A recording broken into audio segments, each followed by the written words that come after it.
ದಾವಣಗೆರೆ ದಕ್ಷಿಣದಲ್ಲಿ ರಂಗೇರಿದೆ ಉಪಚುನಾವಣಾ ಸಮರ. ಕಾಂಗ್ರೆಸ್ ಮತ್ತು ಬಿಜೆಪಿಯಿಂದ ಅಬ್ಬರದ ಪ್ರಚಾರ, ಘಟಾನುಘಟಿ ನಾಯಕರುಗಳೆಲ್ಲ ಕೂಡ ಈಗ ದಾವಣಗೆರೆ ದಕ್ಷಿಣಕ್ಕೆ ಬರ್ತಾ ಇದ್ದಾರೆ. ಸಾದಿಕ್ ಪೈಲ್ವಾನ್ ನಿನ್ನೆಯಷ್ಟೇ ಬಂಡಾಯ ಶಮನ ಆಗಿತ್ತು. ಆ ಸಾದಿಕ್ ಪೈಲ್ವಾನ್ ನಿವಾಸಕ್ಕೆ ಇವತ್ತು ಕಾಂಗ್ರೆಸ್ ಮುಖಂಡರ ದಂಡೇ ಹರಿದು ಬಂದಿದೆ. ನಿನ್ನೆಯಷ್ಟೇ ಬಂಡಾಯ ಅಭ್ಯರ್ಥಿಯ ಮನವೊಲಿಸಿದರು ಸಿಎಂ ಮತ್ತು ಡಿಸಿಎಂ ಸೇರಿಕೊಂಡು.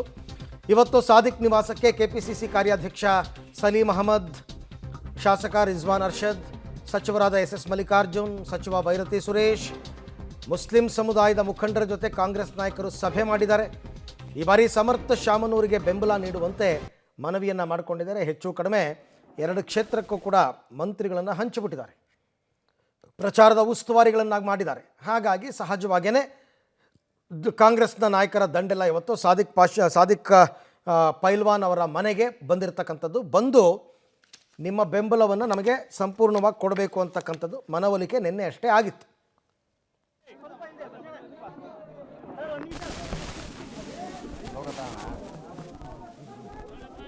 ಬಂಡಾಯ ಅಂತ ಏನಿಲ್ರಿ, ಕಾಂಗ್ರೆಸ್ ಪಕ್ಷ ಆಂತರಿಕ ಪ್ರಜಾಪ್ರಭುತ್ವ ಇರೋದು.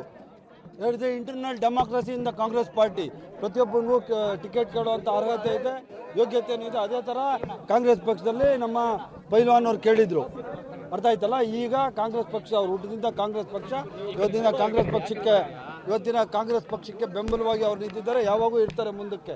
ಆದ್ದರಿಂದ ಕಾಂಗ್ರೆಸ್ ಪಕ್ಷ ಇಲ್ಲಿ ದಾವಣಗೆರೆಯಲ್ಲಿ ಸಮರ್ಥವಾಗಿ ಅತ್ಯಂತ ಹೆಚ್ಚಿನ ಮತದಲ್ಲಿ ಗೆಲ್ಲೋದ್ರಲ್ಲಿ ಯಾವುದೇ ಅನುಮಾನ ಇಲ್ಲ.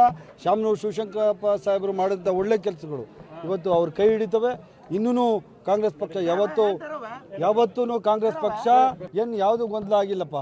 ಗೊಂದಲ ಆಗಿರೋದು ಬರೀ BJP ಅವ್ರಿಗಷ್ಟೇ, ಯಾವುದು ಗೊಂದಲ ಆಗಿಲ್ಲ. ನಾನು ಹೇಳಿದ್ನಲ್ಲ, ಇಂಟರ್ನಲ್ ಡೆಮಾಕ್ರಸಿ. ಕಾಂಗ್ರೆಸ್ ಪಾರ್ಟಿ ಅನ್ನೋದು ಆಂತರಿಕ ಪ್ರಜಾಪ್ರಭುತ್ವ ಇರುವಂಥ ಪಕ್ಷ. ಪ್ರತಿಯೊಬ್ಬನಿಗೂ ತನ್ನದೇ ಆದ ವ್ಯಕ್ತಿತ್ವ ಇರ್ತದೆ. ಅದೇ ಪ್ರಕಾರ ಟಿಕೆಟ್ ಕೇಳಿದ್ರು ಇವತ್ತು